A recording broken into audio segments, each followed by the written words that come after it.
3, we're live. Oh, shit. Good afternoon, ladies and gentlemen. Welcome back to Pillar Talk, coming at you live with episode 97, coming at you. I was going to say live again. You see that? Yeah, but I'm here with the boys, with some of the boys from Pro Wrestling Edge. What's up, guys? What up, everybody? How y'all doing today?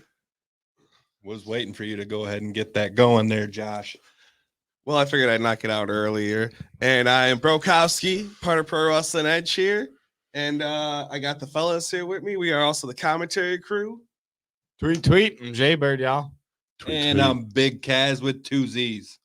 Big Kaz with 2 Z's. You don't have 2 Z's in your last name, though. I know, but this is me. This is my podcast. I'm going to start calling you Big Kaza. Kaza. Big Kaza. I'll take it. Yeah. I'm a fan of the people. So tell us a little bit about you guys, about Pro Wrestling Edge.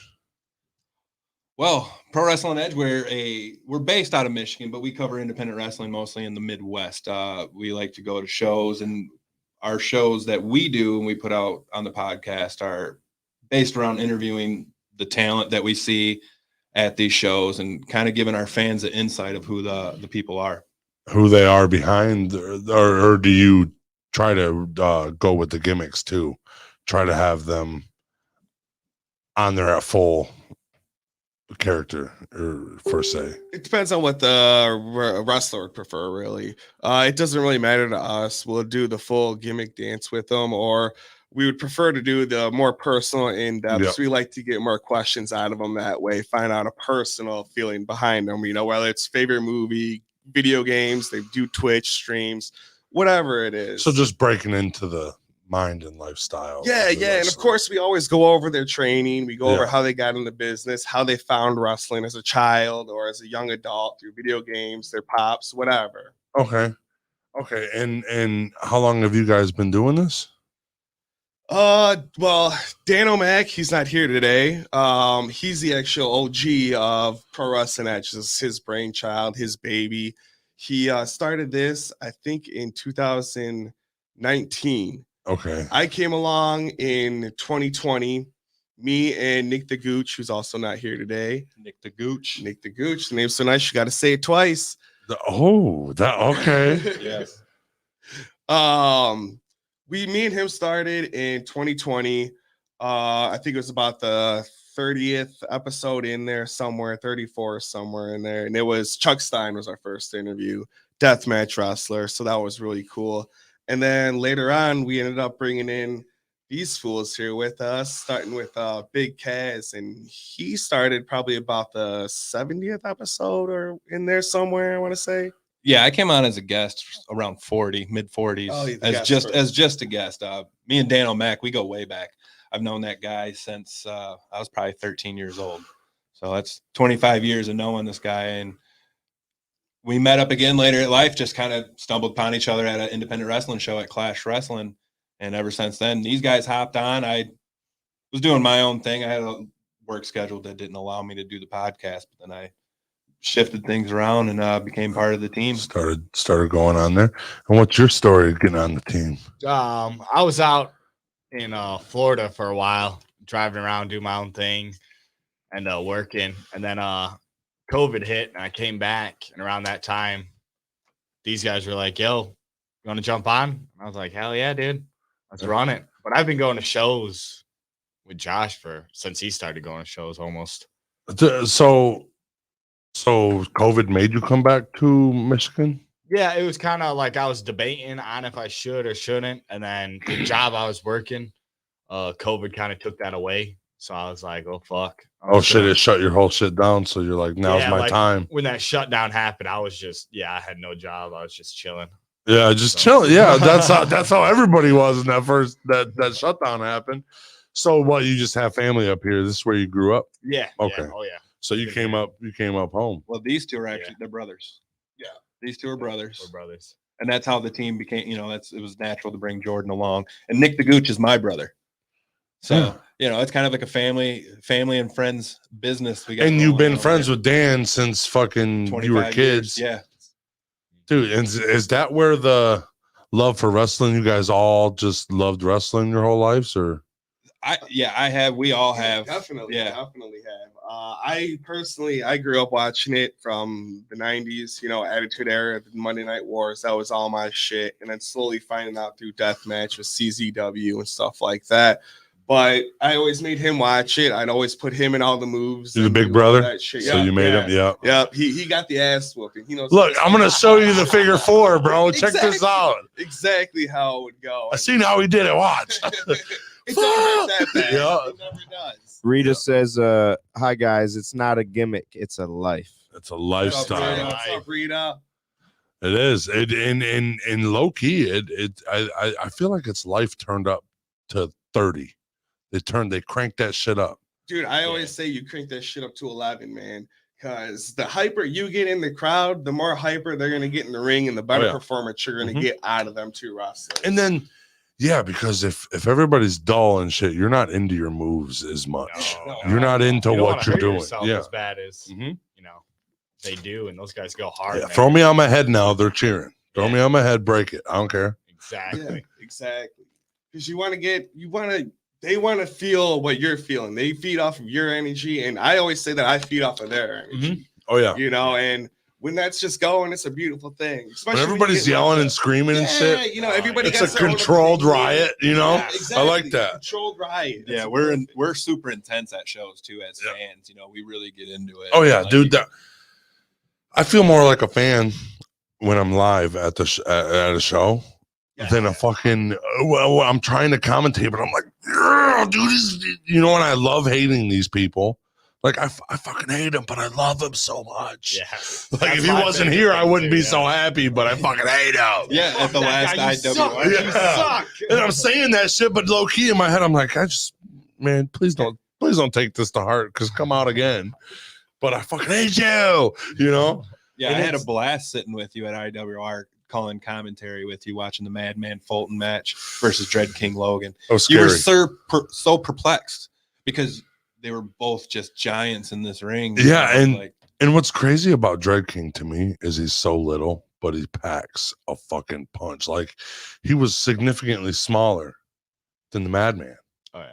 He was in there. I was like, oh my God, this dude's gonna take, and he's whooping his ass too. It was crazy shit, dude. Yeah, Dread King gets a lot of fucking talent. That the sky's the limit for him. He's mean. You gotta go out and see him while you still can right now. Right, He's ref gonna safe. be on TV sooner than later. Well, yeah, if you ain't gonna see him now, you're gonna see him on TV, and then you're gonna have to go pay to go see his show, like a lot of money. Yeah, going to that's WWE. one of the cool things too about going to these indie shows. You guys get to interact with these guys and talk to them, and then see them perform. And then, a year or two down the road, you see him on TV, and it's like, holy shit, hey, I got his original T-shirt sitting in my closet right now, See, what I like is you can see them get better over time. Oh, yeah. You're like, holy shit, he put in the gear the last couple months. Yes. Perfect example of that right now is Kenny Urban. Kenny Urban has turned his whole career around for the better. Dude. I mean, that dude is on a rocket ship, and it's not fucking stopping. No, he's good. Not only Kenny Urban, but Sammy Beal. Sam Beal. Oh, yeah, Sam. Dude. Over the last, we'll call it year or two, he's transformed his body into pretty close to an elite wrestler's body. But that match at IWR, when Kenny Urban came out as Sam Beal, I didn't even know how to commentate that either, because I was like, what the hell? What the hell's going on right now? Because he come out with that, the duck come out, here comes my stepdad. Excuse me, it's a goose. Yeah. Sam Beal. Silly goose. It's Sam Beal, and that's, I thought it was two of them. I was like, how was he wrestling himself? And it was a good, I thought that was really good. And he has, once he grew that mustache, I think that's when he started getting shit in the gear. Power of the stash. It's just, you see how much he says sometimes now I do it so much I don't even got to, I wake up and it's turned like this, bro. It's ready to fucking go on a ride. Handlebars are ready, dude. When's the first time you guys started going to indie shows? That one, I can't really say for Dan, because he was going to him before the rest of us, because me and Gooch started going to indie shows. It was 2000 and I want to say 17. We went and seen Sabu at Pro Wrestling All Stars twice, and then we stopped for a couple of years. And just recently, back in 2020, we started getting back into it.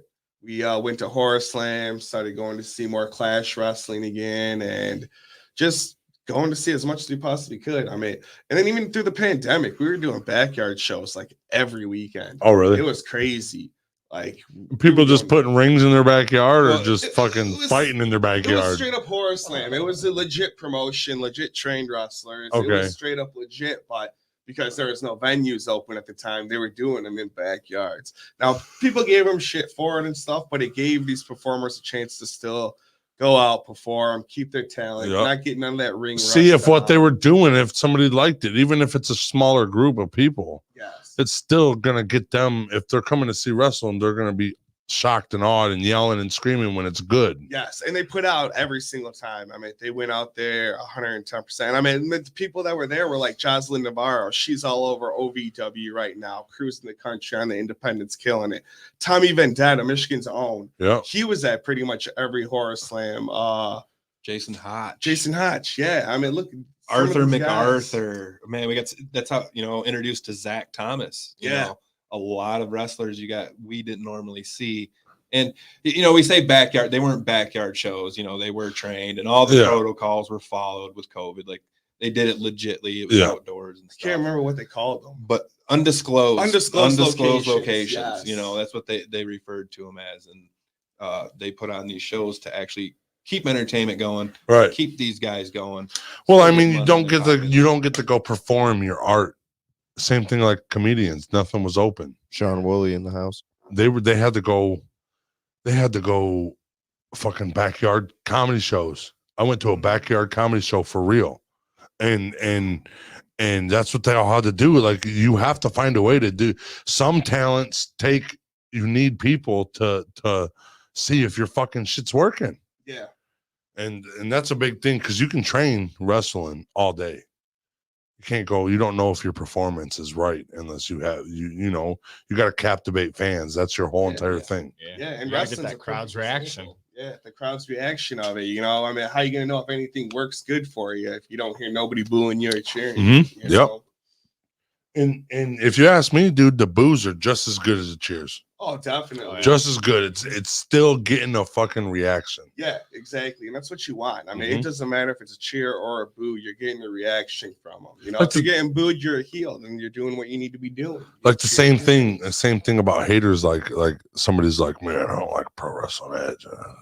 But they check you out to see what they can say they don't like. Mm-hmm. They come on there and like, I'm gonna talk shit about this, but they still watch. Yeah. You're hating on me, but it's still a view. I don't understand what the point is. It's just crazy. It's just haters. The haters are gonna hate regardless. And some of these people are like, I want these haters. Like the big bad bullies coming in and shit like that. I love it, dude. And I love how, because different venues I've seen, Johnny Bravo's the best at that. He is the best villain. Josh's daughter seriously wants to fight him. She wants to see if they can sanction a fight between her and Johnny Bravo. She says she can leg kick him to death, and that's what she says. He's definitely her favorite villain of all time at this moment. She loves hating. She's the one at the last show that got on the mic and yelled at him. You suck. When she told him you suck, yeah. No, look, he looks like a banana now. That's what she's mad. She hates him. It's great. It's great because these kids are into it too. It's good to see the kids into it. And then, so that leads me to this question. Well, that don't lead me to this question, but I want to revert to this question. Why did you guys start Pro Wrestling Edge? Or like, why did Dan start Pro Wrestling Edge in the beginning? And why did you guys join throughout? Well, from what Dan has told us, like he loves wrestling. This guy, he's been watching it as long as anybody, since he was a kid. He says he booked his first show. Like that's his thing. He wants to be a promoter. He wants to be a booker. He booked his first show like before he was 10, Okay. Like he's that in depth. He loves the sport of professional wrestling. And He loves the storyline too. He does. He's very big on storylines, and He wants to be a Vince McMahon. you know, Yeah. you know, like that's Gives exactly me a good way to put it. Yeah, because you guys are saying it's his brainchild and shit. Gives me Vince vibes. He does, you know. and you know, like, so he's always loved it, and he did another wrestling podcast with his brother before, so it was something that, like, Was it still called Pro Wrestling Edge?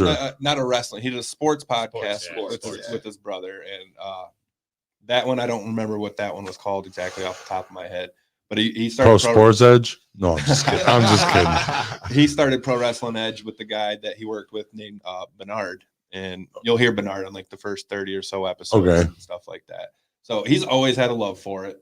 And I joined, man, like, I get to hang out with my buds and go to these cool shows. Like, these guys actually introduced me to independent wrestling. Okay. You know, like, I knew, you know, I watched WWE and all that, all the good stuff. Yeah. That's all I knew. I never knew independent wrestling existed. You know? I didn't know it was this good. Yeah. Like, I've heard of like Stupid Backyard. Yeah. Like, that reference, you know, actual backyard. It's like real backyard wrestling. You know, I grew up in Meadowbrook Trailer Park. Like, we had like guys that would straight up put ropes around their yard and would put on backyard shows, we wouldn't even put on ropes. Just don't go past that tree. You're out of bounds, dude. And so they took me to independent shows, and like, I just started going to shows with these guys, and then was asked to be a part of the show, and I've enjoyed every minute. Because every time you guys get together, you just talk shit about wrestling anyway. So why not talk shit and fucking put a camera on us? Yeah, definitely. Yeah, exactly. Put a microphone in front of us, just let us ramble. For me, when I got on, I really enjoyed the backstories of wrestlers. Like, I got a whole drawer full of old school wrestling DVDs and shit like that to tell you the story of them and their little biographies.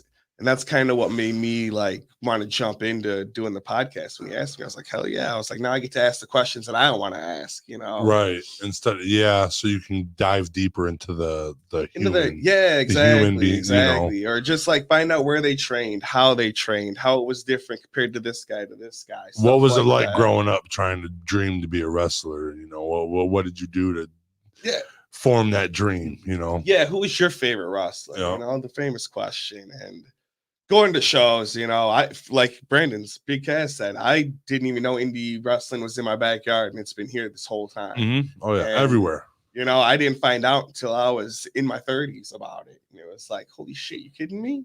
Yeah. This stuff is good. Not just good, it's great. Yeah, I like that stuff. I think it's What up, Ryan? It gives me a little bit more spunk when I'm at the indie show, because it's like this ain't WWE, but this is just as good as WWE. Like, I don't understand. You feel it. Yeah. Those wrestlers really put their heart and soul Real- into what they do. I think it's better. And they honestly, a lot of them come out on top.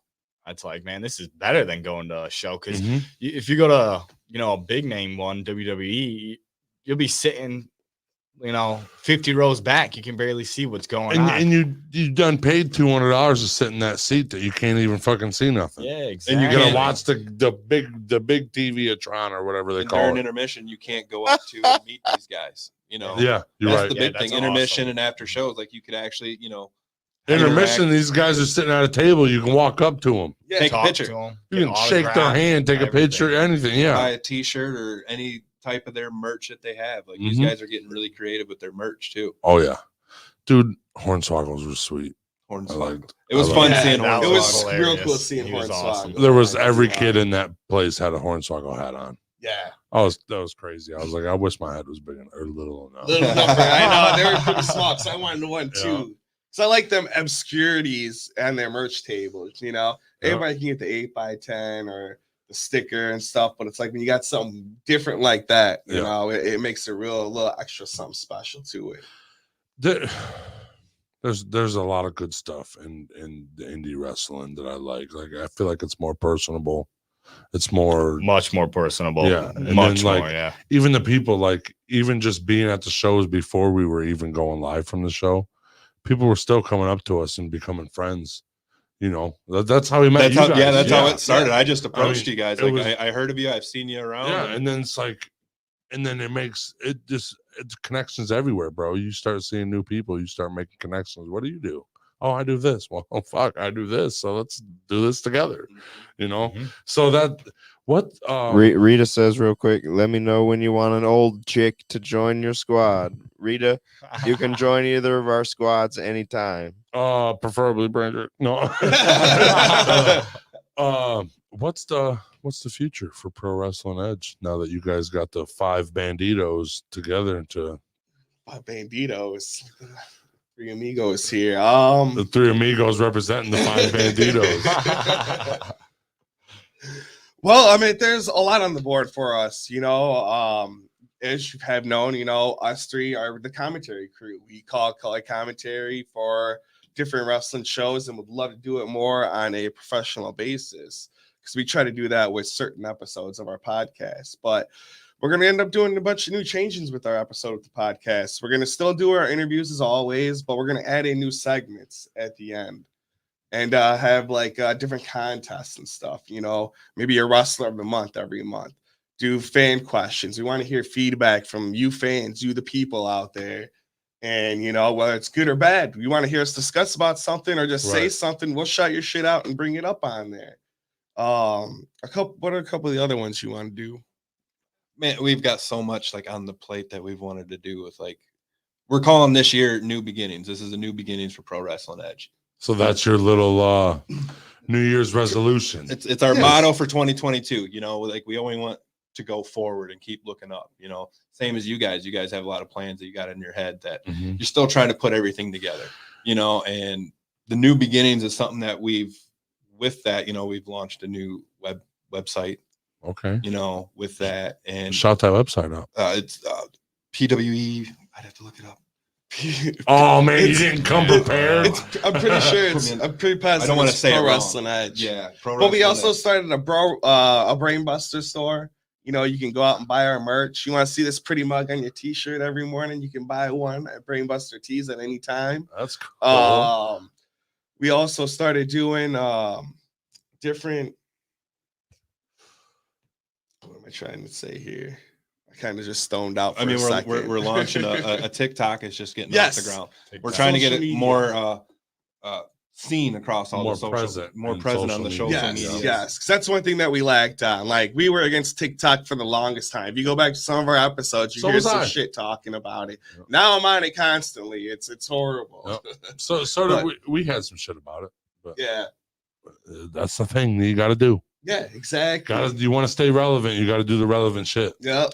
You have to. You got to adapt with the times. And all them ideas that you guys have, if you write them down and then focus them, make a vision board. It's kind of like what we do. It's not like a vision board, but it's just write that fucking idea down. And then every time you think of another idea for it, write that down and put it up right under it. And then now you guys got all these ideas, and then you can start differentiating jobs to who would do the job the best, and then you guys can get that task done, take that fucking thing off the vision board, and now this fucking thing's running full speed. Josh taught me that. Josh definitely. I didn't fucking do. I was. It's all in my mind, dude, and I forget about it 20 minutes later. What are you talking about? Yeah, I hate that. That's Dan in our group. He's the one with all the knowledge and the smarts to it, I should say, the business sense portion. Yeah, you see the 3 of us. There's of the 5 of us, but we are building a team around us. We have more people coming up. We have a producer now for our show that we don't even have to do our own things. Whirlwind Productions Detroit takes care of that for us. We're moving on in the future. He's a partner. And then Jaybird, tell him about our other partner. Oh, one of my buddies from Rue Psychedelics. He's he makes his own designs and then sells it off of Etsy. And he's trying to give back to the community. Anytime you buy something off of it, his web Etsy, 2% goes back to helping kids in schools.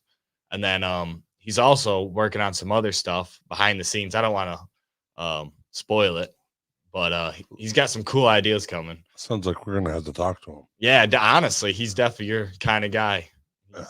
He's very psychedelic. He's getting into the psychedelic realm too. He's trying to get into the magic mushroom psychedelic world too. Like how and how, like the way that it's coming legal? Yeah, like the Okay. legal way, not just selling it out the back door. Because because it's been going through the legality shit, the programs recently, and they opened up they can research it in college, in colleges in Denver, because it's legal there. Yeah. And colleges are now trying to figure out what they can grow and what's in it and how much psilocybin and stuff like that, so they can properly dose. Yeah. And then it would be used for like PTSD, anxiety, depression, and I struggle with PTSD, and I'm telling you that shit works. And that's a good thing he's getting his fucking head into, and I do want to talk to him. So we're gonna have to write down some info, and I'll definitely talk to him later. He's in Florida right now though too. Oh, so it's cool. We got a thing called StreamYard. That boy can jump wherever he wants to. So that's fucking cool, man. And then you're partnering with him. He's making designs and stuff for you guys, or he's more just help sharing us. We're help sharing him. Okay. Trying to spread out, just get our names business, all over the place. More of a business, scratch your back up, I'll scratch yours type deal. Funny thing about his back is though it's located on his penis. Yeah, dude. Anything else for the future? A lot. New beginnings, like you guys. There's a lot on the plate. We just kind of don't want to spoil too much right now. We just want to let the beat get tipped and a little bit wet, and then tune in to Pro Wrestling Action. You'll find out. There's what you gotta do. Yeah. This week's actually a really big episode. I expect everyone should tune into this one for sure. There's a lot that's going to change. Yes. Well, it'll be Tuesday mornings. Yeah, we record on Monday nights, and then we drop them on Tuesday mornings. Smart, dude, because you have somebody fucking edit the videos, eh? Yep. Smart. So now we just get to hop on, do our spiel, and then boot me out. Okay, that's good. And then why don't you take turns telling us your favorite indie moment? Just one. All right, I can go first with that one if you guys want. Go ahead. It seems like both of them were sitting here confused, bro. They were waiting for somebody to talk. That's a hard question, because like the amount of shows that we go to. I mean, for a while there's times that we were going to maybe 2 shows a weekend. Yeah, sometimes 3. Sometimes 3 every weekend. When it gets hot and heavy, it gets hot and heavy. We have a lot to report. So we got to get the brain thinking on this one. But it seems like Brokowski's ready to say something. Yeah, I'll just go with the first one that's off the top of my head, because it blew my mind and it was totally gnarly. So we went to AWR bar fights, no ring death matches. So there's no ring. It's just straight up. You're in a bar having a good time, and they literally fight. It's kind of like a Fight Club scenario. Holy shit. But Simon's After Dark was the bar in Allen Park. Horror Slam puts them on. All right, Horror Slam does them, and this one was AWR. They're actually they're in Indiana. An Indianapolis-based promotion, but they were here promoting it because you can do deathmatch in Michigan. So it was Kessinova Valentine versus Justin Kyle. And man, these two are 2 big brutes that go after each other. Kessinova Valentine's like basically a deathmatch legend right now, and Justin Kyle's coming up. But the moment that happened for me was Kessinova had Kyle in a headlock, and he took an actual saw blade, a straight up handsaw, and smacked him right across the forehead. And you literally could just see the blade hit, and then the blood just comes squirting out. And it was the sickest thing I've ever seen. Justin Kyle with the fucking teeth. Yeah, the teeth. Holy shit! Straight up with the teeth of the saw blade, man. Just like had him, just was like pop, pop, pop, pop, pop. Every time he hit him, it was like just squirting. Saw that motherfucker's hat off. And he's like us away from him too. We're like the same distance right now while he's doing that shit to him. Man, I probably would have left. Donald Holland says, "What's up, guys?" Hey, Donald, what up, dog? What up, Don? We love Don. At Pro Wrestling Edge, we love Don. He's a good friend of the show. I love Don too. Fuck it. And what's it? Kids, you got more to that story? No, that was just that one. I was gonna wait for one of these two to go. I'll go. You guys Yep. want You to got more. I can go. No, I can no. just keep rambling. Next up, we can tell more stories after these two go. So mine's kind of a simple one, but it's hilarious. So it was one of the first Clash wrestling shows we all went to. Okay. And so we're there, we're all having a good time, we're hanging out. And after the show, I go up to my brother and I'm like, dude, who was the bearded guy that we were fucking hanging out with this whole time? And he goes, oh, that's Gooch's brother. And I was like, Gooch has a brother? That's how you met Big Kaz? That's how I met Big Kaz the first time. I was like, and I've known Nick for years. Like I was a little guy. Josh and him have been friends for like at least good 20 years. Good 20 years. Never knew he had a bigger brother until that day. And I was so mind blown. Because I knew you existed. Yeah. I didn't know you existed, so that hurts my heart. And now, when we go on road trips, they cuddle. You heard me here first on Breaker, boys. I think that was probably one of the funniest things ever. Who's that bearded guy, dude? He's kind of hanging around us, bro. I was like, is that like a homeless guy that Gooch is helping or something? Like, what the fuck, dude? Why has he got so many kids too? Like, what the hell is this? Listen, man? I only have 2 kids. Does he run a daycare? What the fuck is he here? I'm like, what the fuck, man? Going back to that saw, Rita says we thought that plastic fork device was torture. That plastic fork bat thing? Yeah. Oh, the horror slam. At the horror slam. We thought that was terrible. Dude, Yeah, a saw that blade was to the sick stuff. dome piece, bro. Get out of here, bro. That was I would never want to be a fucking We go to some pretty crazy deathmatch shit, man. Like horse slam was some crazy shit. I was like, bro, how are you gonna break 9,420 fucking just light bulbs, bro? Donald said he's the one that made that fork head. He did make the fork no. head. Yeah, he did. I do remember him. He told me that earlier that day. He was making it. The best part of that show too is when they broke all the tables that they Dude, weren't supposed to break. Yeah. That was up awesome. motherfuckers from their people were clearing their popping drinks and their fucking food off of the motherfucking table. All the tables. Like, move, dude. I'm gonna slam this guy. I was like, okay, dude. I don't think that table was part of the fucking plan, but okay. So we'll get to my favorite moment. I'll have to say was actually the first time me and Brokowski here, we went down to Indianapolis, Indiana, and we actually went with Chris Kohlenberg from RPW rode down with us, and we went to Flophouse Wrestling.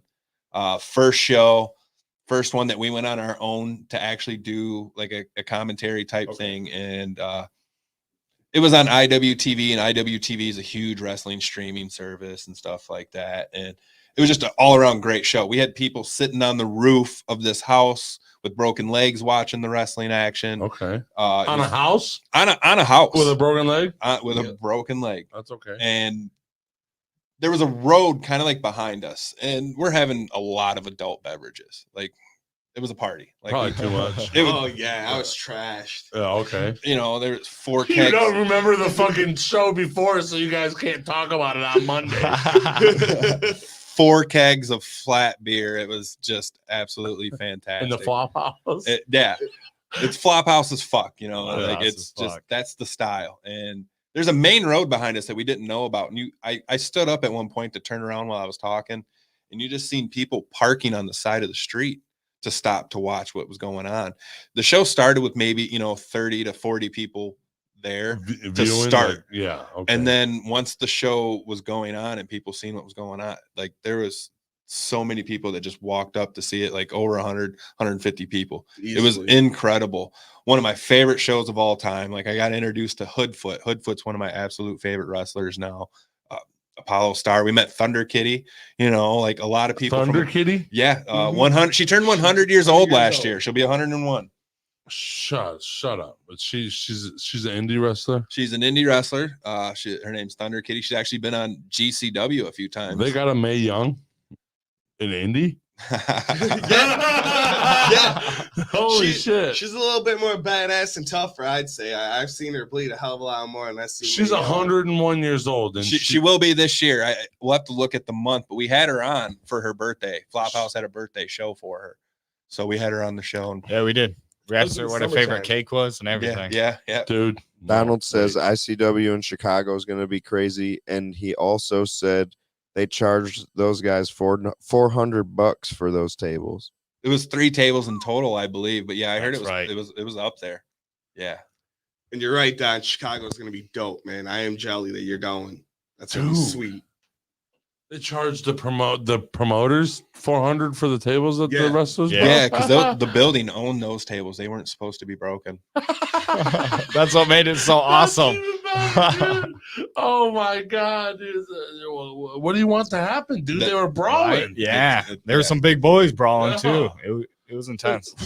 Heat of the moment. That's what happens when you cheer and give it your all. Yep, the wrestlers will give it their all. Beat each other with fork heads. That I would not, dude. I've seen a fork in somebody's back that day. I couldn't even tell you what the craziest weapon is that I've seen. I've seen a weed whacker used. Oh my god, with the string in it? Yeah, with the string in it, right across the chest. Chuck Stein took that. Oh my lord. I've seen somebody else take it too. Chuck Stein's a monster. Yeah, syringes. Like syringes. The syringes get me, man. Yeah. I think that's just torture. You can get a serious blood disease from that. But they're professionals. Yeah, they're professional. Like these they're not guys know what to do. Like you could trust not all of them. I'm sure there's some pretty you're always gonna shifty have death. Well, I guess I'm not gonna fucking willingly poke myself with something that's fucking dirty or something stupid like that. A lot of the guys that we go and see, like we actually took. This is another favorite moment, I think of all of ours. When we were at the ICW RPW circus out in Fenton, Michigan back in October, ICW put on a deathmatch weapons workshop. Oh yeah. Yeah. They're called weapons masters. There's guys that actually they're considered weapons masters. They make these deathmatch weapons the safest way possible. Okay, so they're okay. It's like a stuntman, there is you a technique and a that science fucking thing off it. that dude's head. Mm-hmm.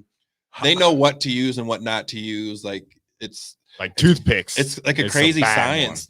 Stuff that don't use normal me and you wouldn't think about that these guys. So the plastic forks, they know it would shatter and you might get a little plastic. That one gets used a lot. And if you do plastic fork, you get that stuck in you compared to a toothpick where you can splinter and it can fester. So that's and it's those small details that you really never thought about.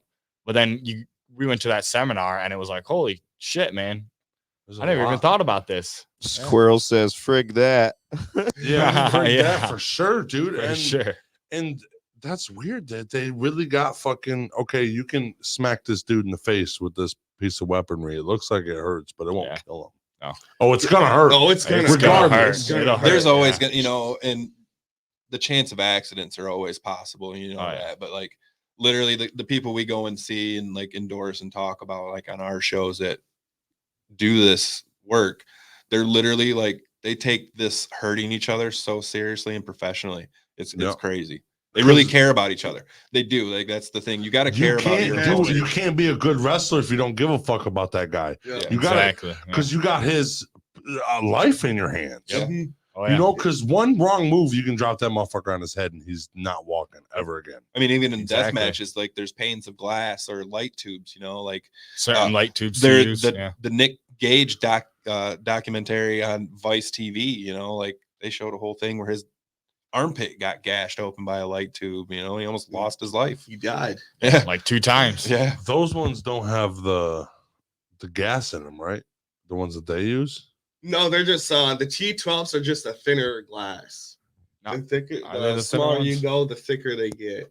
Don't they have like gas in them? Squirrel says the guys up there use razor blades. Oh yeah, I've seen razor blades. Yep. I've seen scissors, and I'm talking like like the 10-inch shears that you hit like a freaking shave your sheep with. Would you put carpet strips on doors? Carpet strips. Yeah. Like we actually got to make these weapons for the show that they got used after the seminar. Like these guys were pretty awesome. They set up like it was literally like workshop stations. They had okay, what do you want to do with a door over here? Jaybird was working on putting barbed wire on another door over there. That was awesome. We had other people making tack bats, you know, and they actually had like those exploding fireworks that explode on contact. They were making bats out of that. I actually went around with our equipment and interviewed people why they made these deathmatch weapons. That's fucking sweet, dude. Yeah. It shed a whole new light on everything, getting to see that and actually getting to participate. Because it's real fucking, I mean, that's real fucking weapons experts. Donald says T12 tubes, they don't have gas in them anymore. Rita also says, next one I'm wearing a full body gear with goggles. Yep. Goggles for sure. Safety glasses. Dude, the one guy pulled his safety recommend glasses down like in the middle of the show with no glass got broke yet. And I was like, why does that guy got fucking safety glasses? But he had them on. I was like, this dude fucking what? They're not even tinted or so it's not like helping his view or anything. And all of a sudden I was like, oh. Yeah, and that's another thing with them being professionals is like they know the angles to whack that glass to where it's like, okay, you know, over here is this family, so I gotta hit it over here. You know, they're conscious of the fans when they're breaking shit over you, you know. But they want the fans to see it though. Oh yeah. I want to hit me with it. Yeah. Hit me with I it. liked it. I liked it. Hit me. I love getting hit with stuff. Yeah. But I see sometimes, you know, it seems like there's two fans too close to something and someone gets hit and someone gets hurt and it's like, oh shit, well, why didn't you do it this way? It's like, well, he obviously tried his best not to. Give him a break. You know? You can't handle where glass is gonna go there to fucking, he's not out there to fuck these kids up. Yeah, exactly. Cover your damn drinks. Nick the Gooch took a tip of the light bulb. A dude smashed it and it hit Nick the Gooch right in the nuts. No way. Yeah. It was pretty funny. On like his, you know, his pecker. And he wasn't even you know? He wasn't even close to the ring. Like he was standing back, but he was just in an open area and it just flew. Like just trajectory hit his nuts perfectly. It was perfect. That's funny. The alignment, the angle. Simply wants to know, did you all see that street fight with the Bunny and Tay Conte? Anna J on AEW. I heard about it, seen a couple of highlights of it, but I heard really great things about it. I don't really watch too much AEW or Impact or WWE unless it's on social media. But I did hear about it. I like the fucking on my social medias, you know how they like put videos up for you. Mine's all like Attitude Era or Steve Austin, The Rock, Triple H when he was, you know, younger, right before DX and right during DX. That's all my favorite parts right there. So I just like watching those reviews. I don't like really, I'm not really a fan of it today, like WWE. Yeah. And I understand you got to keep the kids in there. And I'm just one of those kids that was growed up in this fucking era where all the kids wanted the fucking people to kill each other. So I get, you know, when bleeding was allowed on TV. Yeah, now it's, but I do see the production value in it. And I do see how they captivate shit like that. And you gotta, like I said, you gotta keep fucking, you gotta level up your shit. Because the world's leveling up and it's different shit. Like I was talking about TikTok. Like that's the new thing. You just got to do it. Yeah. You know, you catch yourself at night probably fucking 30 minutes after you should have went to bed and you're still fucking scrolling TikTok, bro. You know how it is. Looking at them big booty bitches. Yeah. I can't get rid of them. I keep scrolling. They're there. Then your wife's like, dude, what are you doing? I don't know. She's been twerking for 40 minutes. What do you want me to do? I was waiting for her to talk. Right. I was trying to see what she had to say. You know, she's out there. She's a really good health teacher. What's that? Something with food. Inspector, health nutritionist. Oh, nutritionist. Yeah, that's what I was gonna say. Yeah, dude. She clearly eats right if she's got a butt like that. Right? Maybe if you just sit up and jiggle it for fucking 6 hours, it'll be bigger. You know, quit bitching about it and start fucking jiggling it. Shot. Come on. And then I won't watch these videos no more. You know, Yeah, but that's it's weird because one time I seen these TikToks are crazy. Because I don't watch TikTok myself. Like I haven't really got on and started surfing because I can't find a cool algorithm. Like You have to create it by liking things. I You know, silly and goose. I don't know how to do it because I like the ones with big booties. So you I don't want to see this. I want to see what other people are doing. You know, and I got fucking 40 titties and then one guy telling a joke. You know what I'm saying? Like, why is she dancing with her bra off? Why can't I not watch it? Like I'm sitting there like, what is she doing? Like, is it gonna fall out? Do I want to see it or like what's going on? It's this anticipation. Yeah, that's how they get you, bro. Donald said WWE just signed Petey Williams as a producer. He's very in touch with today's style of wrestling. Hope he helps them bring in fans. Yeah, Yeah, I hope Petey so will. too. Yeah, he was supposed to be at the last IWR show and wrestle he Trey signed Miguel. But But- yeah, that came up with WWE. So congratulations to him. But man, I wish I would have got it to see him. Congratulations, but like, isn't it once you sign a contract with them, you can't do once you sign a Nothing. contract with It's like WWE. It's signing your soul away. It's like Literally. that's like signing for a record label if you're Yeah. like a musician. Or that, yeah. Yeah. Or that. Yeah, the same Record fucking label, thing. soul, yeah, whatever. You know, same thing, basically. It is the same thing because you're pretty much giving them rights to everything you are. Basically, Yeah. they like own you, like in a sense. They tell you where to go, who to talk to, what to do, where to go. What You ever can and can't say. watch that Joe Rogan episode where he talked to the Undertaker Oh. after he retired? No, because that's when Joe Rogan got off of YouTube and just did podcasts. Well, I was so watched- mad about that. All I had to do was because I just watched the YouTube of the clips. Oh, And I don't want to nice. watch the whole thing, so I went to fucking start the clip of it. And Undertaker was just trying to get in anywhere, right? And then he got in just as a big guy. He couldn't move that good or nothing like that. And he went into Vince McMahon's office and said, I like to sing in the shower. And he was like, oh, no, I know what I did. I'm going to be singing the shower guy coming out. And, that's what he thought he was going to be because that's how Vince did it. Like, we need a singing in the shower guy. And then Vince didn't want him that time he came because he didn't really have a lot to offer him because he was slow, big, And then he fucking thought of the Undertaker role. Vince made that whole role. And fucking, it was beautiful. Yeah, it was. Oh, that's how you can play your character to perfection. And Trash dog. he's one of the last dudes to keep that whole kayfabe, like I live the gimmick. You see me outside, I'm the dead man. You Yep. see me walk into the store, I'm And the it dead was man. so weird seeing him talk to Joe Rogan. Yeah. Like, that's your real voice? Like, where the fuck have you been? He's been that whole thing. He's like, dude, I really wasn't really personable in my before life either. So I just kept this gimmick.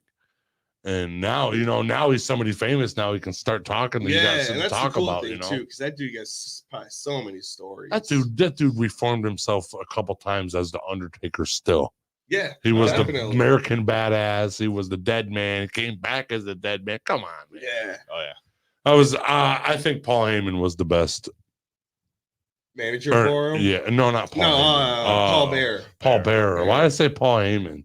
Oh, I seen a fucking. Did you just watch SmackDown last night? I seen a Brock Lesnar Yeah, there you go. thing. That's And Paul you know how Bearer, he, yeah. Paul Heyman is the man beast incarnate. Fuck you, fucking Paul Heyman. I hate that guy too. That dude's he's one of those that he's the Johnny Bravo of the WWE. Yeah. And he Yeah. lives off those hate and those Mhm. boos. I mean, his years like Because his ECW, voice is annoying. like you just go back to ECW day. Like if it really wasn't for Paul Heyman, would we have a lot of the guys that we knew that we grew up with?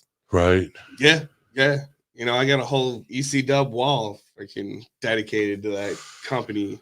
See, ECW came out, and I didn't really watch that much, but I watched it sometimes, and that was like significantly different when I was younger than WWE. Yeah. Oh, yeah. That kind of was like indie wrestling. Yeah, to me. 100%. Yeah, Because it was a little bit more fucking hardcore. Like there was way more there was a hardcore like championship that was like the most coveted championship of ECW, and I liked that. That was Yeah, that's another thing that I love that IWR does. You know, with Rhino, you get them guys, the Tommy Dreamers, to come in and stuff, and it's like, yes, the franchise. It's like, cooler to see him. It's cooler to see him older now that because they were young when I was watching them on TV. They were just now starting to get it, and now they're older, teaching these other kids what needs to be done. And what, this is what we did, this is how I know how it does. I got 40 years of experience and I went to the best platform to wrestle on, and this is what I got. Yeah, I've been to the top of the mountain, to the big dog in the house. And now I want to pass my fucking shit on to you. I think that's so well, even with the IWR, the Dread King gets to work with the franchise. Yes. Come on, dude. That is sick. There's a wealth of knowledge that Dread King is getting, and it's paying off. That's for dude. Sure. All I know is it's paying off, and the refs ain't happy, and some of the fans ain't happy because dude, when they beat the fan up, bro, I was like, I hope this is staged. T-Rup got scared. T-Rup got scared because he talks so much shit, and he's always like, "Please, no." I was like, if they're just whipping random fans, I'm probably gonna get whipped one day. I don't want it. I mean, it happened to me. Dread King Logan. We had a time to where he didn't like Pro Wrestling Edge for a while. And there was a little heat and beef between that. Grumpy. And he actually came out of the ring, beat me with a leather strap. He was in a match with Tommy Vendetta. Hit me with a leather strap, knocked me to the ground, and stole my belt to go beat Tommy Vendetta up with. Yeah. Brokowski was there. He had to help. He had to help me up. Like, we had carried over beef at a couple shows. RPW, they came over and took over the podcast one time, kicked us off, and kind of like surrounded Dan. Dan was the only one left on the podcast with, Dread King Logan. No, because they knew he was he was the one to get the podcast off. They were like, you stay on and produce it, or we're gonna fuck you up. We're gonna fuck your friends up, dude. You don't want that, dude. You don't want that. He starts yelling and he starts getting mad and his hair starts getting a little frizzy. That's when people start dropping. Yeah. People start dropping. And then wasn't the fan rooting for him? Yeah, he was. Yeah. And then he powerbombed him and said, nobody beats up my fans but me. Yes. What the fuck, dude? I love that. You know what he says? Nobody's safe. What do you say? Nobody's safe? Nobody. Yeah. That's he threatened me on my fucking morning show with a bomb. I don't want that. There's no need for me to go to Suplex City. I don't need that. Nope. I don't need that. No, I could not imagine what that belly to belly feels like. The King's Way. Yeah, I wouldn't want to feel what the King's Way felt like. That's what it's called? Yes. The King's Way? The King's Way. Jesus, dude. He King's Way'd that ref, and that ref, I haven't seen him yet.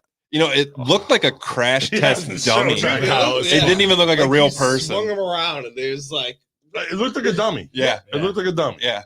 And because his feet touched the ceiling. I was like, oh my God. It's either he sold it or he really got swooped. He didn't know what to do, bro. Completely flipped that guy upside down. That was when I was like, okay, Dread King's a beast, and I shouldn't talk so much shit. And dude, and his growth from where he used to be to where he's at now is fucking amazing too. Yeah, him as a person, like that's. Oh, yeah. Well, even Jody took on Slay the Day for a little bit, and he was coming on here and throwing out wealth of knowledge, mental health knowledge in the chat, and we always appreciate stuff like that. Yeah. Oh yeah, he was a very good man. He's a very good man. Yeah. I like him, like talking to him and fucking seeing him at the shows. And I'm like, I know you're going to be a complete asshole in a minute, but I love you, dude. Yeah, he actually has a pretty big match coming up on the 29th for RPW.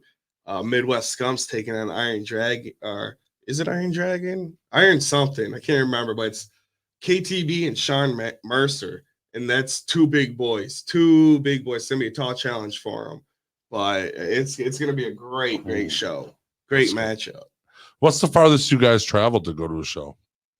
Indianapolis. That's it. Indianapolis, I'd say, is the farthest. Indianapolis, yeah. It would be Indianapolis. Kalkaska is pretty close. Like that's How far That is don't count. Indianapolis? That's in state. Yeah, in That's state insane. Kalkaska is like a little over 3 hours away. But where we went to in Indianapolis, we went to a couple of different locations. Yeah, one was It 5 ranges from hours. 4.5 to 5 hours. So you'll travel that far. Is there more that you want to go see? That, Oh, there's Oh, so much man. more, man. Yeah. I would love what to states would you like to go? All of them? Yeah, I That'd would be like to go wicked see cool. as many as I possibly could. Like a I would fucking- enjoy like just a to world quit my tour? job, get a bus, and drive around the country Right. and just scoping out freaking different 'Cause that indie would- shows. I would give you guys a lot more content. Yeah. Oh, definitely dude, a lot so more. much. Definitely would. I love getting out. I love getting out and seeing new people and new promotions. That's my two favorite things of doing. Just to see how they run things. Yeah. See how that goes. their and s- different storylines, how they build their characters compared to different companies, and their championships are different than other people's championships. Well, like, See how the fans react too in Yeah, different that's another states too. thing. That's why Yeah. I like something I always like to see too. If they're just as crazy or if not crazier out there. is Michigan a big wrestling? Yes. Oh, yeah. Yeah. Detroit's Michigan's a mecca. Michigan is a mecca for wrestling. But does it get the respect? Is like the question you got to ask there. Like a lot of Mhm. people have looked down on to Michigan. Cardona called it a B town. Called Detroit a B town for wrestling. We feel totally different about the guys that we see here in the state of 100%, Michigan. 100%. 100%. We feel like there's some high quality guys, and they're going to change the game. They're high quality because in some promotions they're hated, in some promotions they're fucking beloved. yes. Yeah. Yep. And that was the weird thing of me going to another promotion and seeing like, holy shit, Seeing people cheer who I boo for. And I fucking hate this guy at IRW. Mm-hmm. I hate this guy. IWR. IWRW. And then I go to this one and everybody loves this guy. That's what's cool. They different promotions, different storylines. Yeah. Holland that's- says, Donald says, Indiana, Texas, and New Jersey are hotbeds right now. Yes. We could attest to Indiana though. We've traveled down there for a GCW show. That was like the first road trip we ever did was for a GCW show. And going down there for flop house shows. Yeah. Like Indiana does have a lot of a great talent. I love Cole Radrick. Like he's a top guy that I know that comes out of Indiana. Hoodfoot, he's from Chicago, but he's out of Indiana now. Like Okay. that guy blew up this last year. Mhm. Apollo Q Star. Like I could go on all day and just keep naming names. Mhm. Out of Indiana, out of Jordan Michigan, Dye. Jordan Dye. Jordan Yeah. Dye, yeah. What were those other two states, Josh? Texas and New Jersey. Jersey. New Jersey's a big. Jersey. Yeah, New Jersey Jersey's New huge. Jersey's a hotbed for it. New Jersey's home of GCW, H2O Wrestling. That's Matt Tremont. That's another big deathmatch promotion out there. Texas, I'm just starting to catch up on too, but like ICW's been going there a lot, which ICW is fantastic. They do the pit, they do in the chains. The pit. What is The pit is probably the smartest idea ever. It's kind of like the bar brawls, but you fight anywhere. Like when we were at ICW Circus back in it was October, they had it in a little shady barn, dirt floor, and they went out there and it was like a slugfest. Isaiah Bronner versus Justin Kyle was literally like Mike Tyson versus George Foreman out there, like two big burly dudes just slugfesting. It almost felt like you're at a cockfight, a human cockfighting ring. and you're just a circle of people. And It was then- Fight Circle Club of style. people screaming and yelling. that's the pit. Yeah, that's yeah. the pit. I was thinking there was a pit dug out, and you Yeah. guys were. There may be. There- yeah, Like, it's a it's possibility. wherever they travel, like they adapt, they make the pit however they can with the venue that they're at. Maybe one day in the future, mostly outdoor venues and shit. during the good Yes. the good winter or Most the of the good time. weather The good- months. okay. Yeah. And like the pit, maybe it will be in a pit in the future. Maybe somebody will dig a freaking pit to have these Right. guys And then when they Roman were in Coliseum type shit. Yeah. Texas or something like that, they straight up built their own little ring for the pit. It was straight because it was Texas, so they just used 4x4s for the turnbuckles, and then they had that big thick rope that just went around it. Mhm. Oh, And huge it was- tractor tires. Yeah, and huge shit tires like and that. stuff Yeah. like that. It's like, man, it's smart. Yeah, You know, but it's like in different. Texas, you can wrestle all year round, outdoors, Yes. Yeah. indoors, anywhere you want. Well, it's a little hot outside during the summer, but Well, I mean, it just gets them more sweaty. 110 fucking degrees, blistering hot. You'll get sunburn out there. Mm-hmm. Don says we have 5 or 6 guys in state that are on the verge of super indie stars. Tommy Vendetta, Jason Hotch, Dread King, Alex Weir, Aaron O'Ryan, and Isaiah Bronner. I knew you were going to throw those DTA guys in there, Don. But he's not wrong. He's not wrong. No, it's the honest truth. Those guys got the rocket ship on their back, and they're going to just skyrocket. And they're also guys that you need to see while they're now in Michigan, because they're going to start expanding. The world wants them. Vendetta's going to be in Chicago next weekend fighting for IC Dub. Not only in Michigan, they're here in Monroe a lot of the times. We get to see these guys in Southeast Michigan. We're right in your backyards. I like the music DTA comes out. DTA has the best theme song ever. Yeah, I like that music. I could jam that shit 24/7. Mm-hmm. Yeah, it's okay. You don't like it? No, it's a good song. It's a good song. It's a good beat. It's a good beat. I like it. Wah, wah, wah, wah. Yeah. Yeah, I love it, dude. It gets me pumped, dude. It does. Yeah, it really does get the adrenaline. Just going. like with DBA, man, coming out to DMX. Yeah, man, I get jacked up dude. with I'll punch a kid, bro. If you want to. Yeah. What the fuck are you looking at, dude? You're always looking at me like, what am I doing behind the camera, motherfucker? I'm gonna get you. Speaking of him, that flaming elbow. Yes. Fire. One of the best. Literally fire. Literally fire. Best finishing maneuvers out there. Because I didn't know it was his finishing move. And I was in when they did the Battle of the Boatyard. Yeah. Battle at the Boatyard. That was our first indie show. That was our first. We were there. We were too. there. Yeah. Yeah. That was cold as hell that day. Yep. And that motherfucker lit his shit on fire. And I was like, what the fuck is he doing? He's like, this is flaming elbow. Josh was saying it. This is flaming elbow. What the fuck? He jumped out. I was like, that son of a bitch. He hurried up and put it out. And I was like, that's right, motherfucker. You don't want to get burnt. That's what I was telling him, because I got burned before. I'm like, you don't want that. Nobody wants that, dude. Burns are the worst. And I just seen DBA's announced there's going to be a deathmatch tournament here in the state of Michigan coming up in March, I believe. Horseland is going to be putting this on, and DBA's already the first entrant that I've seen. Oh, really? Yeah.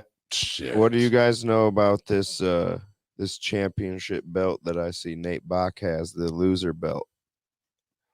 I'm hoping to find out. I'll be going up to Saginaw actually on the 15th for the show. It's the biggest loser belt. That makes sense. I don't understand the rules for it. I'm not sure how he earned it, but that's a belt you don't want. So how I understand is how you win. The winner of you have to put the belt up. Okay.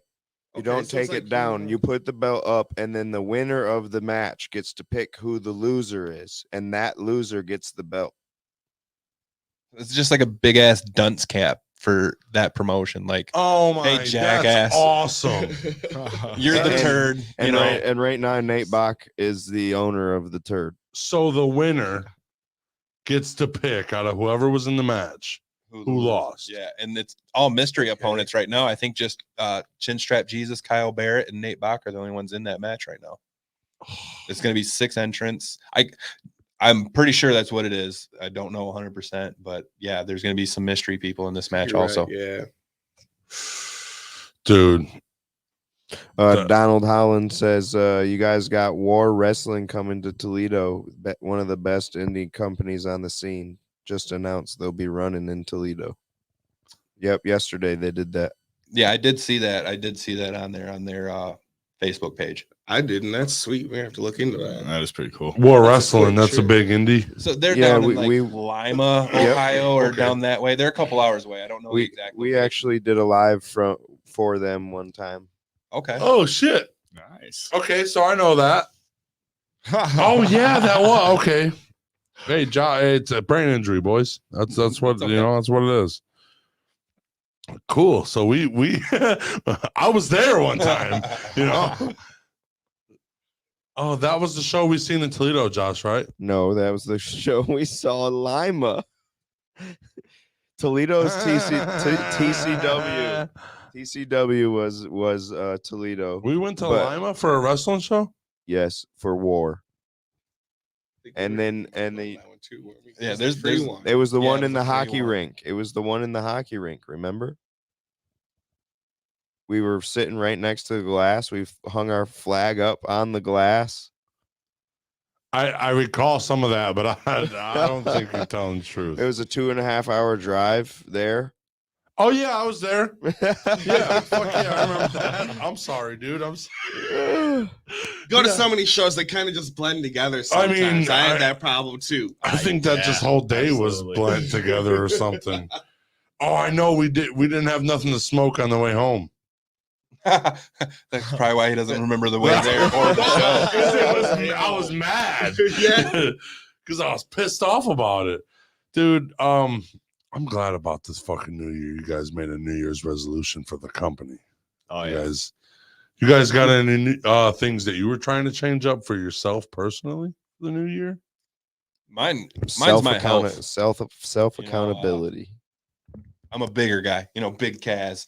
I would like to slim down a little bit and get a little. I am 38. I got kids that are 15 and 12. Like I just want to be around a little bit longer. So Change his name to Slim Kaz. yeah, I was gonna say medium Kaz. Or medium Kaz. Medium Yeah. Kaz, and then maybe you could be a small Kaz one day. Could just be Kaz XLT tall. Ah, Slender Kaz. I there like you go. that slender. Kind of got the Slender. slender man with it. Yeah. I like that. Be kind of slender Kaz. You can get beat up by Drag King Logan more. I probably wouldn't be able to take it. I need to Chiropractor put some more for cushion that. on me to take those beatings. Dude, you need something. No, but Need we're some on of that we're on deep good Darren graces with him McCarty's now. CBD rubbing oil. That's what you need. That Hey, shit works. Shout wonders, out to man. that. That Hey, here we go. We got a CBD oil. Brainco, DMAC approved. brain code. DMAC Oh, approved. That's nice. Straight up, I got some of that shit at my house, and when my knee acts up, because I cherish it like it's gold in my house, right? When my knee acts up, I'm like, babe, my knee hurt. Rub this shit on there. Rubs it on. I'm like, oh, yeah.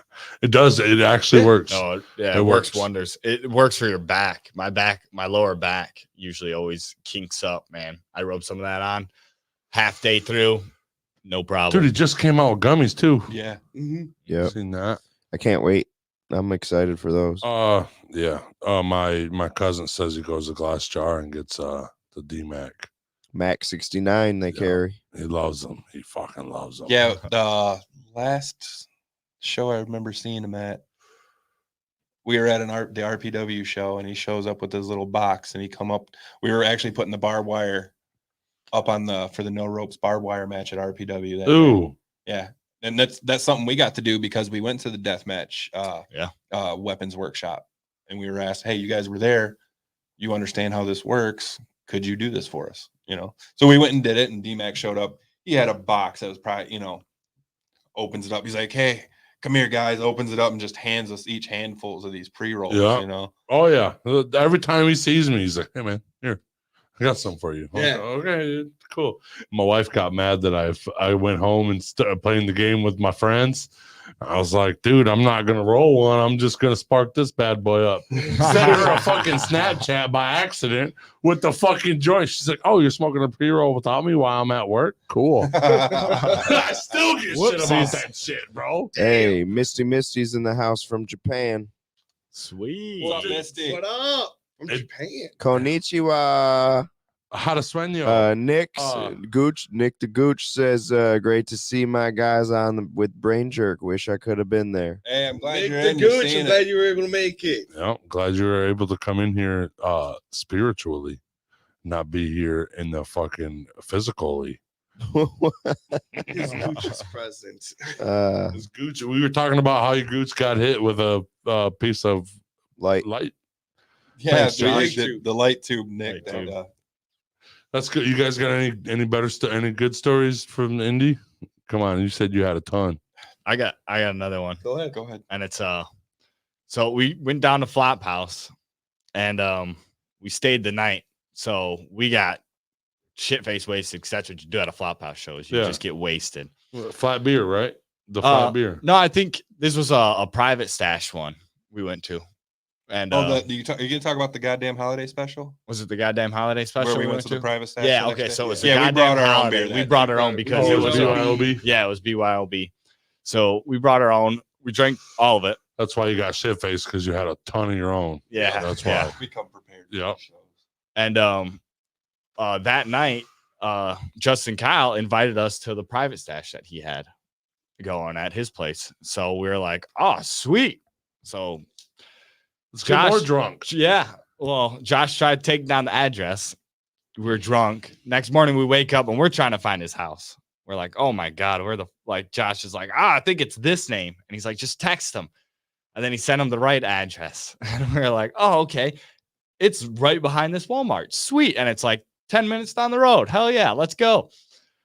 So hungover, we drive there. We pull behind the Walmart and it's just this empty field. It turns into like Hills Have Eyes type shit. Yeah. And so here we're like, we got to find this place, man, because obvious GPS is wrong. And in Indiana, they got like north, south, east, west address, just the weirdest shit in the world. So we're driving around and I had two phones out because I'm trying to find this place. Big Cass is in the back, like, oh, I could have swore it was behind the Walmart. It's like, no, it wasn't behind the Walmart, man. It was an open field. And then Josh is driving frantically, and I'm like, oh my God, dude, I gotta find this place. Hungover, pissed off, hungover, lost for 2 hours, lost, just driving around, and finally, I'm like, I think I got it. So we drive there, and sure enough, we found it. But was it behind the Walmart? No, it was not. It was another like sugar plum factory. Yeah, no, it was the honey syrup or something. Close enough, man. It was literally in the middle of nowhere. One-way roads. It was like just as big enough to fit one car down. Nothing but corn all around us and empty fields. Dude, we went to Tennessee, the back roads of Tennessee, and with a fucking trailer we were towing. By golly, bro, these cars had to turn off the fucking road into the ditch for us to get by. Oh. He was like, I don't know how I'm gonna get through here, and the dude just pulled off the road. He was like, okay, I know how I'm gonna get through here. That was such a hard day too. It was an amazing experience. It was awesome, though. Yeah. It was great. So we got our first opportunity to do private commentary. We actually like on what's private stash? So private stash is like basically like a TV taping, smaller show that Flophouse puts on. Okay, they have Flophouse Wrestling, and then they have like 7 or 8 episodes of the private stash. So it's closed. There's no fans. It's an opportunity just for the wrestlers to put out entertainment. And we show up and it's strictly video production. Yeah. Okay. And you could also find that on IWTV. But we got there and we were asked if we wanted to do commentary for the episode. So if you went on IWTV, looked up Flophouse Wrestling Private Stash episode 2, you're going to hear these 3 voices calling the action. That's cool. It was a really good experience, to get that type of exposure. That was your first time? That was our very first time. Hungover as dogs, man. Did they like your commentary? Did they? I hope so. I really did. We had a lot. Tell you anything about it? To be honest, they played it. We probably don't. Right. Yeah, it's still on the service. It's on the service. They didn't take it down. They didn't not use it. Right. So I'll take that as a good. These hungover fucks, dude. So another funny story of traveling, of course, down to Flophouse. It's not a good show. Flophouse sounds like a great place to go. Dude, it is. It's so much fun. If you want to have stories, go to Flophouse. Absolutely. So we head down to Indianapolis for another Flophouse. I think this one was for Shaking Big, possibly. And head down there. We booked the hotels almost a month before. All right. Way ahead of time. I'm a stickler for that. I got to make sure everything's all set up. You got to have your ducks in a row before you start going. Yeah. So we drive down there, 5-hour car ride, turned into 6 hours. We ran into snow. We get bad food. It was fucking horrible out. It was nighttime. So we were driving in the middle of the night. We get down there. Get bad food because you guys had to shit a lot? No. Well, Nick the Gucci ended up throwing up. We got some bad chicken nuggets from Burger King. Son of a bitch. Yeah, I was the king betrayed us. Everybody but me. Yeah, Big Cass over here was like, oh, my McChicken is great, Well, Well, you got to make chicken for Burger King. You fucking. Well, and the chicken or something like that. It was. Yeah, It was the one of the, chicken. yeah, it was one of the fancy burgers they got. Chicken sandwiches. I go saying it's a burger. Yeah. But back to the story. That's not the important part. Right. We get down there, 4 Tim- in the morning, dog ass tired. Get up to the hotel desk. Yada yada yada. Okay, here's your room. Here's the key. Thank you, sir. Go up the elevator. Get to the room. Put the key in the door. It turns red. Doesn't let us in. Put it in again. It doesn't work. Tried it for a good 3 minutes. Doesn't work. Say, all right, go back downstairs. Hey, my key's not working in the door. No problem. Let me reset it for you. Sweet. Thanks. Go back upstairs. Put the key in the door. It works. Sweet. Open up the door. Flick the lights on. Some chick jumps up out of bed who was sleeping. There was some chick sleeping in our room already. Some chick jumps up out of our room. Allegedly. She just, whoa, whoa, whoa. That's all we heard. Except for that, I turned around and looked at these guys and goes, hey, there's somebody sleeping in there. Even after he told us all that, we still had to make our way in to see look, for yeah. ourselves. Are We you were sure? Walking in at 2 in the morning, staring at this poor lady. What the fuck are you guys What do you doing? want? What do you want? Yeah. Tim Yeah. Wilson says PWE represent. Oh, yeah. What up? So yeah, we did that. It was just a fucking nightmare because apparently they overbooked our hotel, so we lost our room, which was my bad because I should have never booked a room that didn't take my credit card. I should knew that was a fuck up right there. But anyway, So you guys didn't get that hotel? nope, we No. didn't get that hotel. They were all booked out. Apparently, there was the same weekend as some basketball tournament or something. So every hotel in the surrounding area was booked. We called for another 2 hours and found what was it called? You guys So this remember what turned it's into called? an 8-hour trip. Yeah, Pretty straight much, up yeah. before we even got to You sleep or nothing. you haven't landed home No. Nope, for 8 nothing. hours. Calling hotels. Nope, we're full. Everyone wanted or they 200 want like or 400 300. hours. Yeah. It's like, man, I'm not paying that for one night. Fuck that Yeah. shit. Mhm. Nope. Especially we weren't checking in till it wouldn't have been after 3-4 a.m. at Dude, this was point. like 5 a.m. when So we we'd had to checked in. leave by 10 or 11 or whatever the wake up call is. Oh But- shit! But we found a place.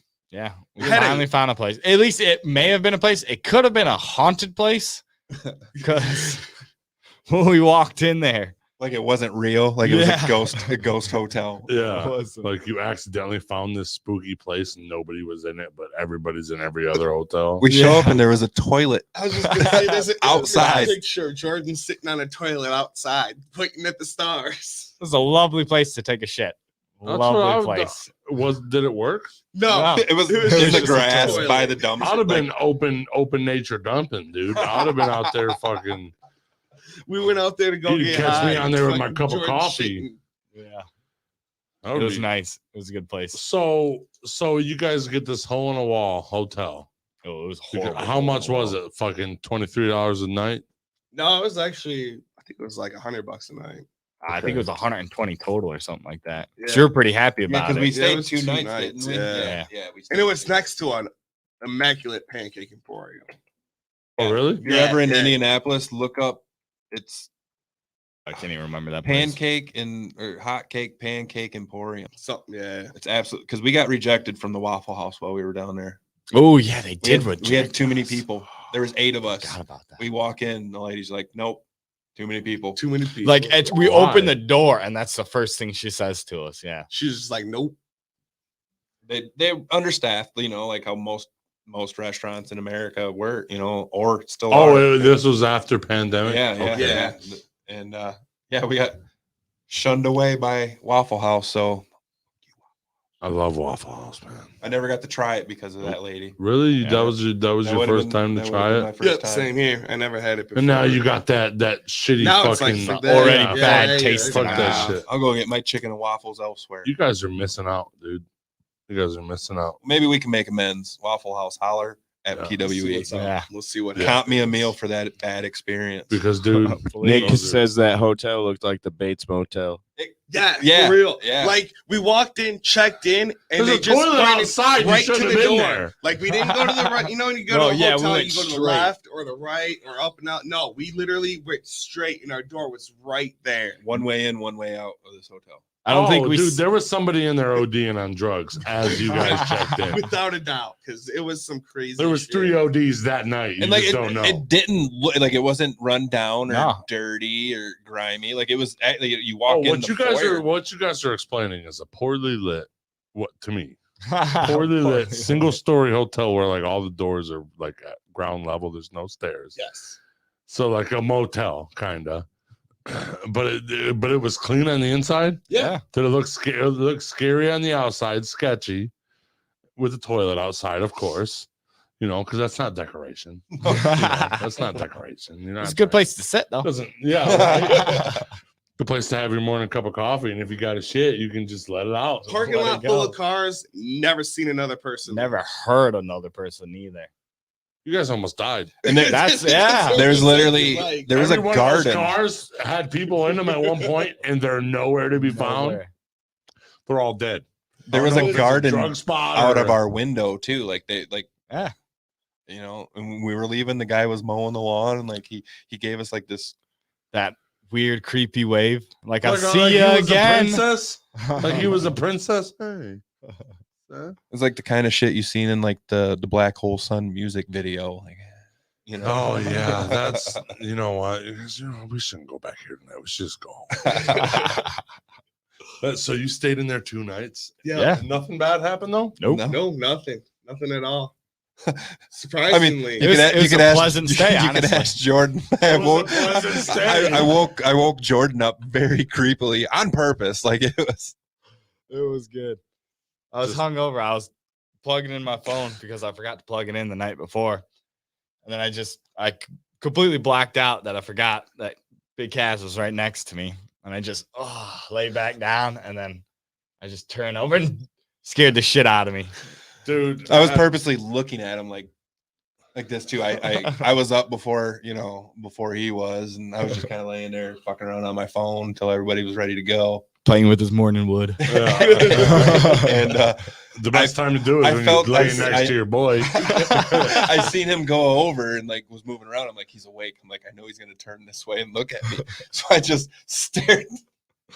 Steered into my soul. What's up, baby? Dude, Josh did that to me. We were on vacation in Hocking Hills, and I stole his charger. But like, I was using my own charger for my phone. No, it was his charger. So I stole his charger because it looked like my charger, and I put it in my room, and I just went to sleep or whatever. My door is closed and everything, so we, nothing. I slightly wake up, and I'm like, whatever, and I just keep going. I'm hearing noises. I'm like, what the fuck is this, dude? I turn over, and Josh has something in his hand. He grabbed the charger out of the wall. He has something in his hand and he's standing over me. And I'm like, he's like, T-Rob, I don't know why you would be scared. And I'm like, dude, you just woke me up with something in your hand. I'm standing over him looking like I'm about to strangle him. He was like this. He was like this, wide-eyed, because he got caught, and his eyes got scared. And then he was like, oh, I was just finding my charger. And like walked out like it was weird and shit. And so we talked about it, but it was awkward, it was really weird. I'm sleeping next to my wife and I just roll over. I'm like, you fucking what? Why are you holding that plug like that? Because he was holding it by the head and it was just dangling. He was just like, get the fuck away from me, dude. What are you doing? Yes. And I did steal his charger though. I left mine in my truck and I was like, oh, this is my charger. And I just stole it. Yeah. So fuck it, dude. I got attacked by a fucking what would we call it? A scarab? A June. Yeah, it was a scarab. A June. I was sitting in the fucking lit up hot tub in the middle of the woods. Like literally, you take a cabin, put it in the middle of the woods, and cut a little bit around it, and that's where we were, like in the middle of nowhere. But there was a beautiful fucking pool out there. So I take my little mushrooms and I'm fucking having a good old time. No, they all get out of the hot tub. Josh, his girl, and my wife gets out of the hot tub. I'm sitting in the hot tub just like, you guys are fucking missing out. They have the window open. I'm like, you guys ain't shit. I'm drinking, fucking tripping and shit. Time. All of a sudden, man, I keep hearing like there was a fucking June bug infection, or not an invasion. That's what it sounded like. But like I would keep hearing it every once in a while because that's the only light in the woods was the porch light and the fucking hot tub light, Oh yeah. And that was the only thing that was lit up. You could probably see it from 6 years away. And these motherfuckers, I'm like, dude, what am I hearing? That's what it sounded like, fucking little Apache helicopters. I'm like, dude, something's fucking flying out here, bro. And I'm like starting to get a little bit sketched out. A fucking June beetle hits me in the chest. I'm in the hot tub. I ain't got a shirt on or nothing like that. Hits me in the chest and grabs a hold of it. Oh, I get off the fucking dude. You never seen a crippled man move fast. I'm done. I was in the house dripping wet. Like didn't use a towel. Didn't care to grab a towel because it was infested with June bugs. I've heard them all day. And then I didn't know what it was. So I was like, dude, fucking scarab invasion out there. Scarabs everywhere, dude. And that was the Mummy Returns. Yeah, I was tripping too hard to get hit with a June bug in the chest right there, Like, so, now outside's toxic. I can't go out there, Fucking gonna get carried away by June beetles. Because you know how when they grab onto you, they have like those little hooks. Why are you pinching my chest, dude? It's like he was like giving me a purple nurple or something, bro. Get away from me. Yeah, dude, I'm not. I do love bugs, but not when you hit me off guard in the middle of the woods after I've been hearing tripping a little noises. bit. Yeah. That's a vulnerable stage. I thought you did the earth throws, T-Rep. Fuck you, dude. You didn't see what I saw. Because riding a motorcycle, why I started wearing vests is because I got hit in the chest by a fucking June bug in the middle of because I didn't have a windshield. Bro, like I got shot with a 22. We gotta pull over. Get off. Like, what the fuck just happened? It's just guts. And like the parts of the beetle, like the exoskeleton. Yeah. Was just, what the fuck was that, dude? Had a welt on me and everything, dude. It was just a beetle. Oh, nasty. Fucking hit me going 75. That hurt. Pull over. I couldn't breathe, dude. That was a good one, bro. I had a short sleeve shirt on and a bee got in the shirt. Like a little hornet. Oh, that motherfucker fucking stung the shit out of me the whole time. My dad had that happen to him too, and fucking that's sounds like some that'd be terrible because you're on the fucking road, dude. Yeah, you gotta what are you gonna do? You gotta fight to react and not. Yeah, what are you? You're just trying to hit you out. Just hit everything and get him out. Smacking your fucking body while you're driving. You got one hand on the wheel. You can take two hands off too. I learned that, but I was too scared to do it. My dad would just sit there on the highway, just chilling, and I'd try to do it, but fuck you, dude. One wrong move, dude. I'm doing a whoop bro. One bad fart, and this thing's going down. Yeah, dude. One bad fart, dude. I'm scraping out on the ground, dude. You don't want that. And then now, after the accident, I couldn't see myself on it. I can't ride a pedal bike anymore, so I don't really feel it. I rode a mini bike before, but I won't take it over like 20 miles an hour. Yeah. Kind of scared. Fucking dude, I drive cautiously too now. They should have took my license, but I wouldn't let them because I was like, who are you to tell me I can't drive? Yeah. A doctor, but they said, like, do you want to give it to us and then you can reapply after the injury? I was like, no, I already took that fucking test, dude. I'm not doing it again. And so I just didn't relinquish it. So we don't know. Hopefully nobody's paying attention. You didn't hear that. Yeah. Edit. They did it because of the brain injury, the PTSD, just in case, if I would freak out during and I drove around a lot, so I think that's what broke me into driving again. Because right now my wife hates that I drive like I do. I drive like a 65-year-old man. Like can't. Well, hell, like, you should get behind the wheel. yeah, for real. yeah, but like, and then she's like, "Why don't you go the speed limit?"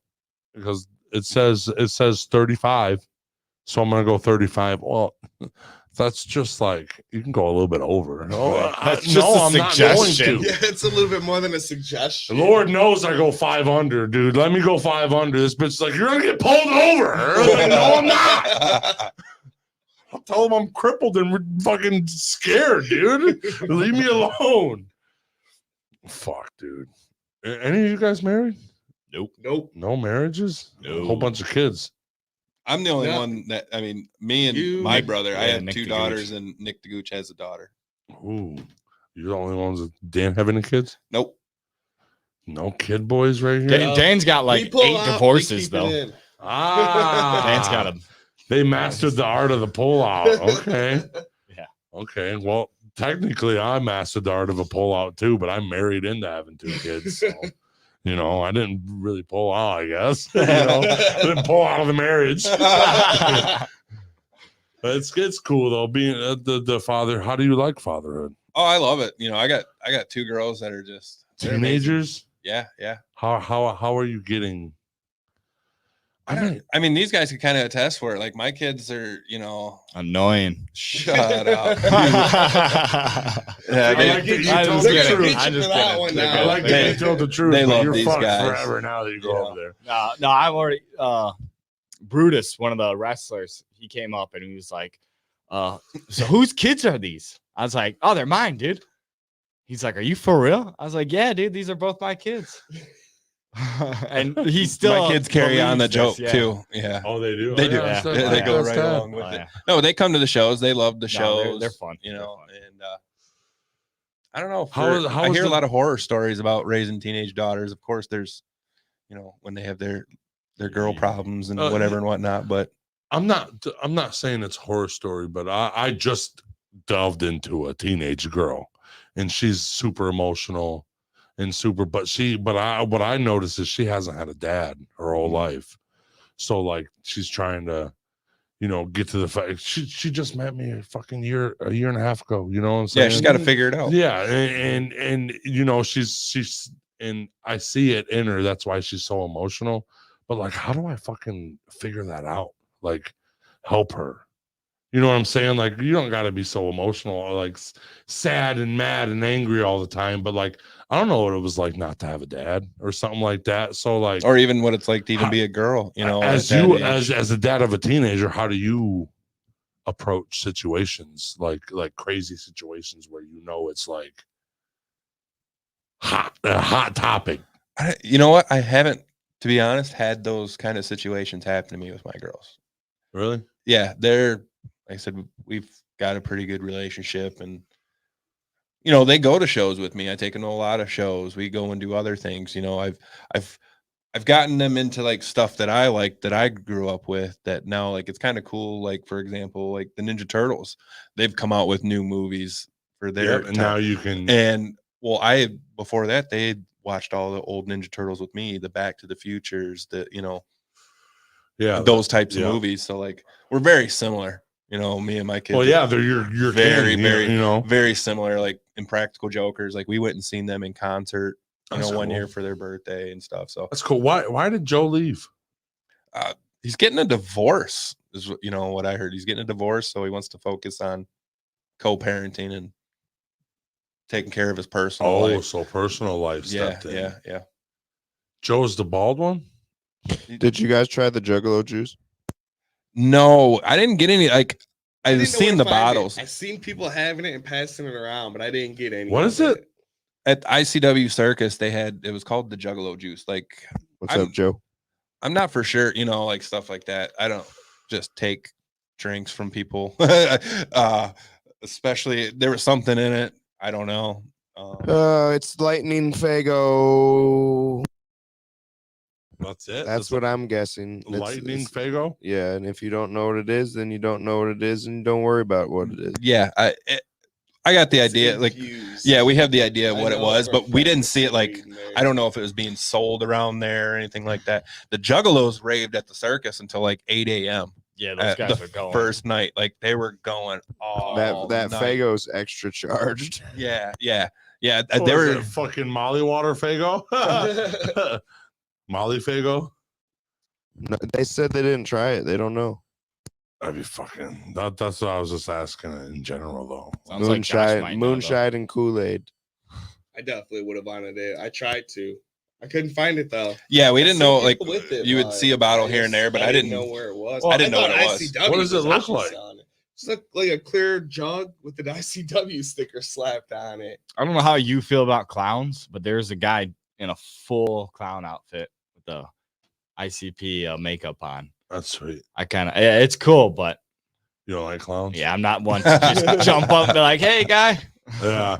can I have a drink of whatever's in that?" He gave us glow sticks. He did give us glow sticks. I'm That's not cool. gonna give nothing. I'm not gonna drink nothing from a juggalo. First off, Yeah. I mean, I am a juggalo, but I'm not gonna drink nothing from a dude that's like, hey man, try this juggalo juice. No, Actually, I've seen you eat food off of random juggalos.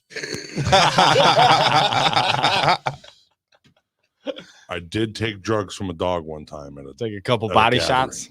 Yeah, I've. You're right. That's true. That's true.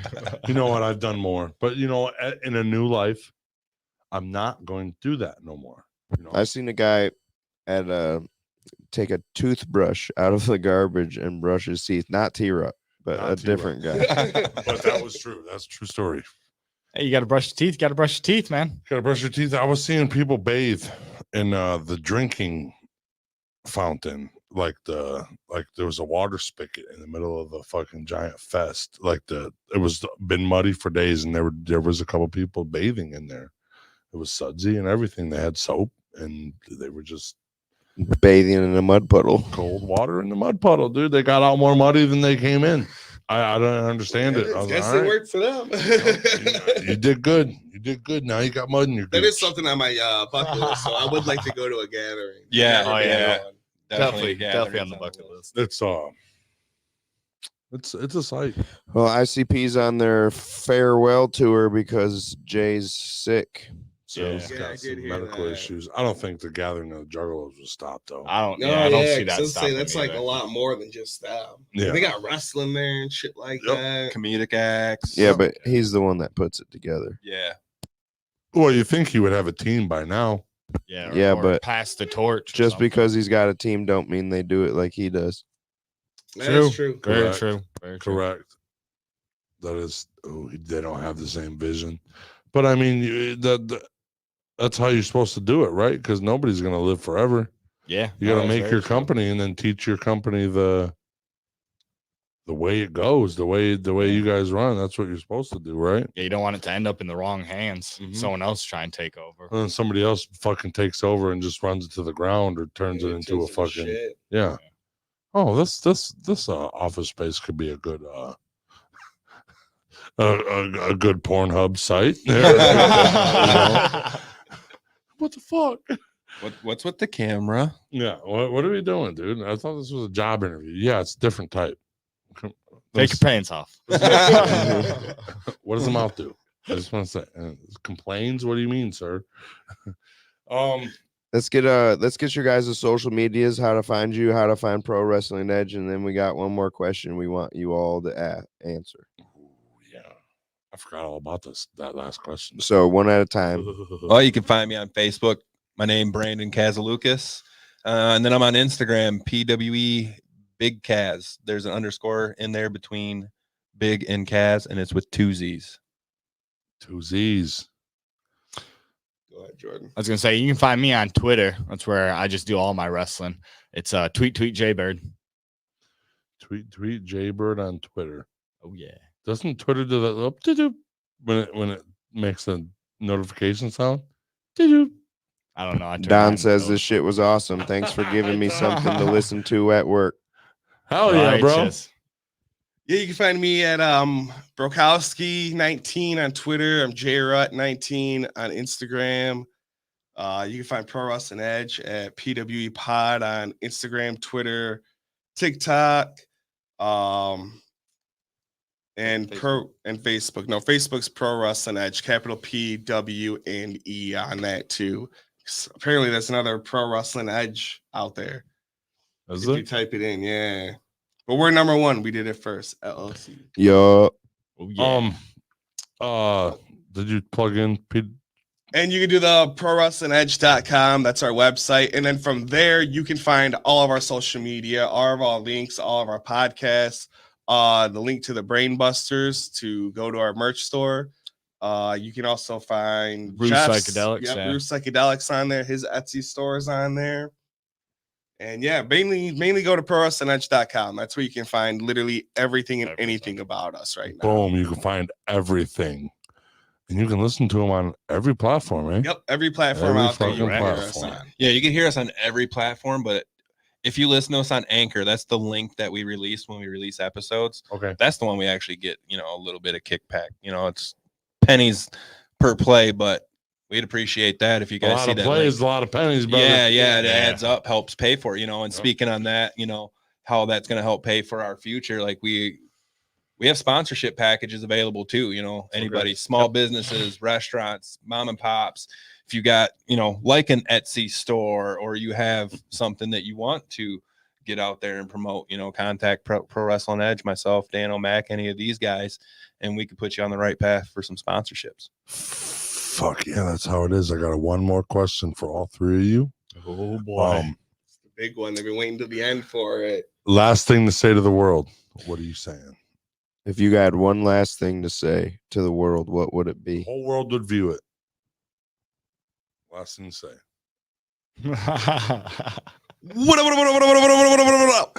That's what you would say.